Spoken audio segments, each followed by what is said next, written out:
2024 রোজ রবিবার আমরা আল হাজনা মার্কাজি মসজিদ ওল্ডহাম ইউকের মুসলিয়ানে কেরাম বনের অর্থায়নে কুমিল্লা লক্ষ্মীপুর নোয়াখালী ও ফেনীর বন্যার্থদের মধ্যে খাদ্য সামগ্রী ও নগদ অর্থ বিতরণের উদ্দেশ্যে আগামীকাল আমরা রওনা করব ইনশাআল্লাহ। আমরা দেশের কিছু ভাই হল সুদূর লন্ডন অবস্থান হয়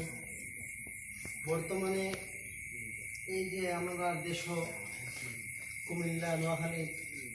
বন্যা কবলিত যে মানুষগুলা তারার